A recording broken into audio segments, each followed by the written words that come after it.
Cepat penanganan gempa.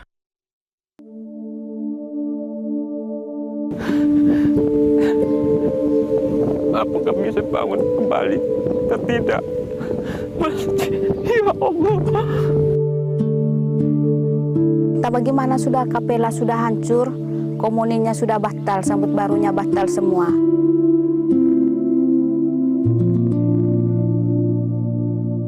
Di saat itu saya cuma berdoa, Tuhan tolong gitu, Tuhan bantu saya, Tuhan tolong.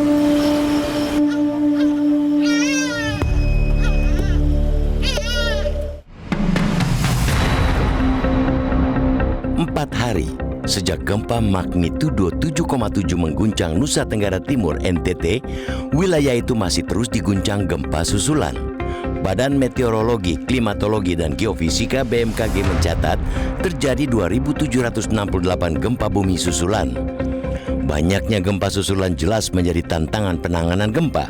Terlebih, kekuatan gempa susulan bervariasi, bahkan hingga ada yang bermagnitudo 6,2.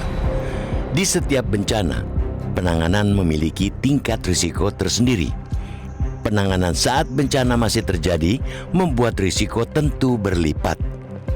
Para petugas bukan hanya berkejaran dengan waktu untuk menyelamatkan korban yang kemungkinan masih terjebak, melainkan juga memastikan para survivor tidak berada dalam risiko tinggi di zona-zona berbahaya.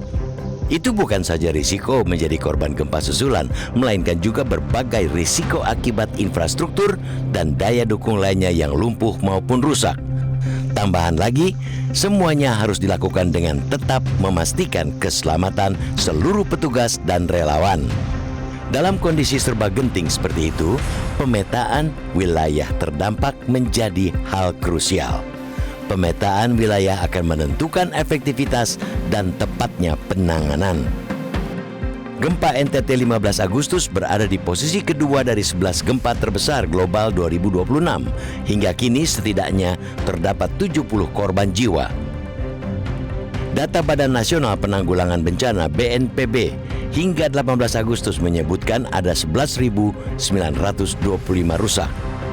Di Kabupaten Nagekeo, yang merupakan terdekat dari pusat gempa, terdapat 1.373 rumah rusak berat, 260 unit rusak sedang, dan 1.229 unit rusak ringan. Namun, kabupaten dengan jumlah bangunan rusak parah terbanyak adalah Kabupaten Manggarai, yakni mencapai 1.597 unit. 4 kabupaten lainnya yang terdampak gempa 15 Agustus tersebut adalah Manggarai Barat, Manggarai Timur, Ngada, Ende, dan Sika. Skala kerusakan memang bisa lebih terkait dengan tingkat populasi dan geografis wilayah. Di wilayah-wilayah yang berada di jalur sesar itu jelas memiliki risiko dampak yang lebih besar.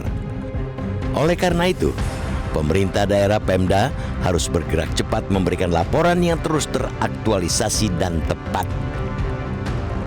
Perubahan kondisi lapangan dari hari ke hari akan menentukan pula segala respons penyesuaian penanganan gempa. Inilah yang akan bermuara pada distribusi tim petugas hingga bantuan logistik yang tepat sasaran.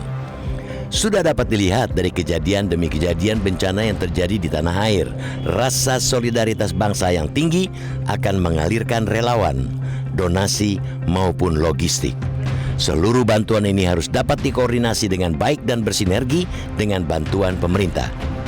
Pemerintah pusat melalui Kemensos menyampaikan telah menyalurkan bantuan senilai 14 miliar rupiah untuk penanganan darurat di NTT. Bantuan tersebut berupa sembako, pembangunan dapur umum, hingga santunan ahli waris dan korban luka. Jika melihat kondisi lapangan dan skala kerusakan, nilai tersebut tentunya masih jauh dari kebutuhan para korban. Maka, kita mendesak pemerintah untuk menambah bantuan dengan signifikan. Pemerintah juga harus memastikan distribusi tepat sasaran berdasarkan dengan pemetaan wilayah terdampak tersebut. Pemerintah pusat dan daerah harus dapat membuktikan bahwa sinergi solid dapat tercapai di saat yang genting ini. Hanya dengan itu, maka risiko bertambahnya korban dapat dicegah.